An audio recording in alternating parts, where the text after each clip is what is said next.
காலையில் எழுந்திரிக்கும் போதே நம்மக்கிட்ட இருக்க வேண்டிய ஒரு நல்ல பழக்கம் என்னென்னு பார்த்தீங்கன்னா, நம்ம படுத்துட்டு இருந்த பாய், போர்வை இது எல்லாத்தையும் எடுத்து வச்சுட்டு தான் வந்து அடுத்த வேலைக்கே போகணும். இது வந்து ரொம்ப முக்கியமாக நம்ம குழந்தைங்களுக்கு வந்து இதை சொல்லிக் கொடுக்கணும். சில வீட்டிலலாம் பார்த்தீங்கன்னா, ஆண் குழந்தை பெண் குழந்தை 2 பேருமே இருப்பாங்க. ஒரு அண்ணன் தங்கச்சியாக இருக்கலாம், இல்லைனா வந்து அக்கா தம்பியாக இருக்கலாம். இப்படி இருக்கும்போது இந்த ஆண் குழந்தைங்க வந்து எடுத்தே வைக்க மாட்டாங்க. அதை வந்து பேரண்ட்ஸ் வந்து மோஸ்ட்டாக என்கரேஜ் பண்ணுவாங்க. அவன் ஆம்பளை பையன், அவன் செய்ய மாட்டான், நீ செய் அப்படின்னு அக்கா கிட்டேயோ இல்லை ஒரு தங்கச்சிக்கிட்டேயோ சொல்லிடுவாங்க. ஏன் அது அவங்களுக்கு தப்புன்னே தெரியலையா? எப்பயுமே வந்து ஆம்பளைங்க வந்து நான் ஆம்பளைன்னு சொல்லிக்கிறதுல வந்து கெத்தே இல்லைங்க. உங்களுடைய வேலையை முதல்ல உங்களால் வந்து பார்த்துக்க முடியணும். சாப்பிட்ற சாப்பாட்டுலேருந்து அயன் பண்ணி போடுற துணி வரைக்கும் பசங்க வந்து வளர்ற வரைக்கும் அம்மாவை டிபெண்ட் பண்ணியிருக்காங்க. அதுக்கப்புறம் பார்த்தீங்கன்னா ஒய்ஃபை டிபெண்ட் பண்ணியிருக்காங்க.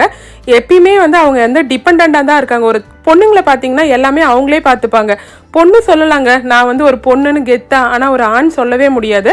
எப்போ யாரையும் டிபெண்ட் பண்ணாமல் உங்கள் வேலைங்களை நீங்களே பார்த்துக்கிறீங்களோ அப்போ சொல்லலாங்க நீங்கள் ஒரு ஆண்மகன்.